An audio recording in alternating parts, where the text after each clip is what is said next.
Good morning guys and welcome to 5th generation hobby shop. Welcome to another quick review and testing. Pasadaan lang natin saglit yung ating bagong unit.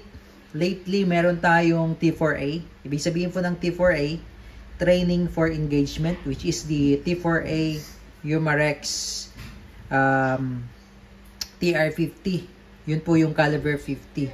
So ngayon po, itong ating bago, meron po tayong P2P HDS 68 Home Defense Shotgun. Ayan. So, ito po, papakita ko sa inyo. Ito yung model. Ayan. Yan po yung model niya. P2P HDS 68. So, caliber 68. This is two-tone po. Orange black. Caliber 68. CO2 powered. 16 joules. 2 rounder. Yan. By Umarex po. So this is the box of the unit. Ayan. Ayan po. So ang ibig sabihin po ng P2P ay prepared and protect. Yan po yung P2P.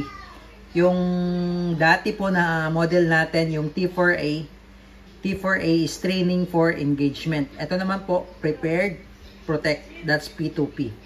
Ayan. Ito po yung model. Home Defense Shotgun HDS 68. Caliber 68. Okay, pakita ko lang sa inyo yung itsura ng bala niya, no? Caliber 68 rubber ball.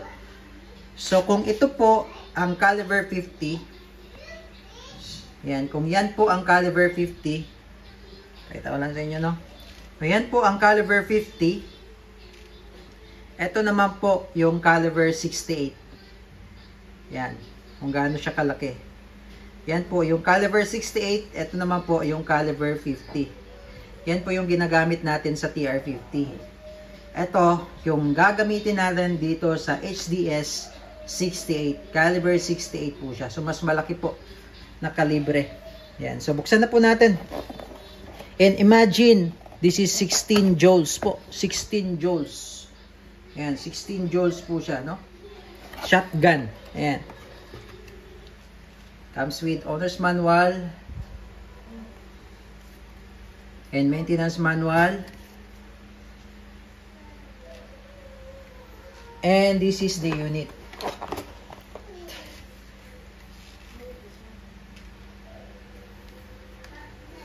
Ayan. Okay, shotgun po siya. 2 rounders. So, ibig sabihin po, 2 shots, then reload. 2 shots, then reload. So, itong nakikita nyo po, ayan po. Yan po ay switch. Ito po yung switch na, no? So, pwede po kasing sabay na lumabas yung bala. Pwedeng sabay eh. And kung mapapansin nyo po, yung kanyang barrel hole, talagang malaki. Ayan, no? Yan, naka-smooth bore po yan, no? Kita nyo po, meron po siyang parang ano siya, riffling, no? Pero hindi siya, ano siya, naka-smooth bore siya. Meron siyang groove, kumbaga, may groove. Okay, smooth bore. Ngayon po, kung gusto nyo, isa lang yung way, no? Yung isa lang yung lalabas ang bala, i-switch nyo lang siya sa kabila. Ganyan. Kung gusto nyo, isa lang yung way.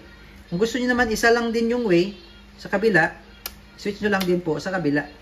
Yan. So, kung gusto nyo po, isa lang po yung lalabas na bala. Pero kung gusto nyo pong dalawa silang lalabas sabay, i-switch nyo lang po dito. Sa gitna, no?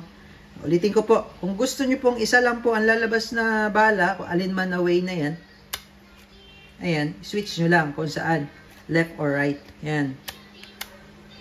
Yan. Isa lang po ang lalabas na bala dyan. Pero kung gusto nyo pong dalawa, ay nasa gitna dapat. Yan, nasa gitna dapat yan.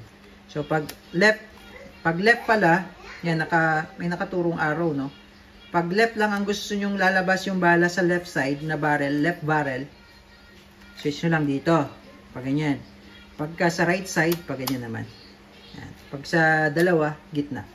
Yan. Tapos andito yung release niya, oh, sa ilalim. Yan, ito release, oh. Yan.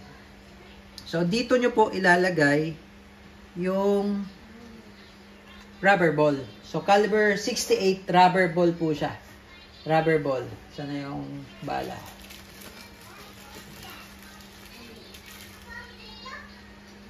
Ito po, yung 68. Yan. Papasok nyo siya dyan. Load nyo lang siya dyan. Yan. 2 shots po. Every 2 shots, every rounds consume, load ulit. Yan. Ngayon, meron siyang, katulad po sa T4A TR50, meron po siyang quick pursing. Ayan, quick pursing. Yan. Isang CO2 lang din po ang kailangan natin. Ang kagandahan nito, kahit na ilalagay mo yung CO2 at hindi mo inactivate yung quick pursing cap, hindi mako-consume yung CO2 as long as hindi mo siya inactivate. Ayan. So, load tayo ng CO2.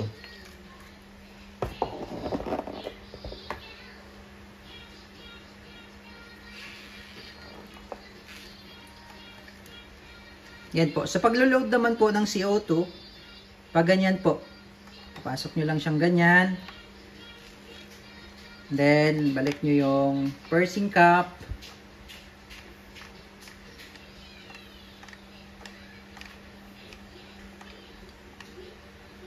Yan. So, sa ngayon po, nandyan lang po yung CO2. Hindi pa po siya purse. Kumbaga, hindi pa po siya punctured. Wala pang butas po yun dahil hindi pa natin in-activate. Pagka ito, yan, meron naman po siyang instruction. Yan. Ipupush nyo lang or papaluin nyo to. Pag pinalo nyo yan, may lalabas po na indicator dito. Red po. Red. Sa ngayon po nakikita nyo po black. Pag pinindot ko yan or pinalo ko ito, so ibig sabihin gagamitin ko na po, ano? Magiging red po ito, yung indicator na ito. Okay? Yan. So papaluin po natin. Yan po. So umangat po siya. Ayan, umangat. Meron na po siyang red. Ayan o. Ayan. Aangat siya. Aangat pala siya at may red. Ayan o. So, ibig sabihin, pressurized na po yung loob niya. Then, pwede nyo pong lagyan dito ng accessories. Maganda, flashlight. Flashlight ang ilagay nyo. Yan. So, yun. Ready to fire na po ang ating unit. 2 shots. Testing po tayo. 16 joules po ito. 16 joules. Yung ating Umarex T4A TR50 ay nasa 7.5 joules. Dinoble niya po ang power. Yan. So, i-test po natin sa, ano po, no? Yung dalawang bala po yung lalabas. Okay, two-way po siya, naka two-way.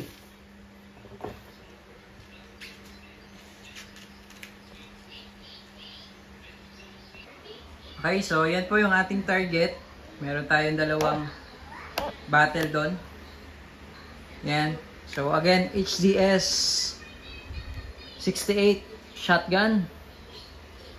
Yan, 2 barrels.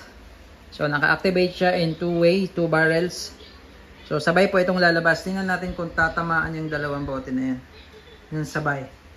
Okay, so nandito na rin po yung kanyang iron sight. No? Dito na po yung sight niya. Okay.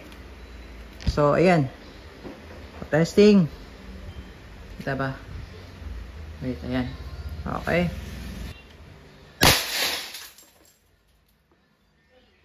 Grabe yun. So, dalawa po yung lumabas. Pero yung isa, daplis lang. Tingnan nyo naman po yung bote na nilagay po natin. Oh, naging pulbo. Napulbos po. Ayan oh. So, dalawa po yung lumabas na ano eh, bala. Ayan yung isa oh. Ayan yung isa.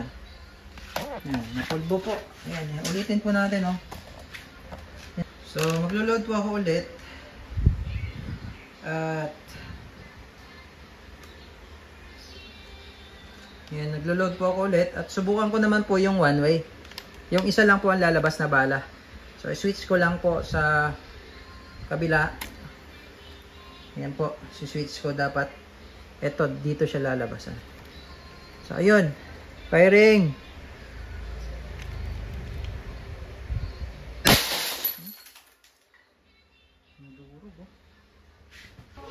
Sobrang lakas talaga. Maganda po siya, malakas. Malakas. Kabila naman po. So, lagay ko lang yung target. So, ayan po. Sa may right side naman po, lalabas yung bala. Okay. So, subukan natin. Firing.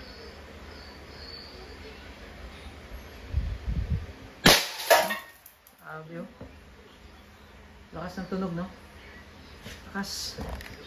Yan. HDS 68. So, pagka gusto nyo yung dalawa yung bala lalabas, lagay nyo lang sa gitna. Gusto nyo yung right or left, switch nyo lang kung saan. Yan. Maganda siya. For home defense.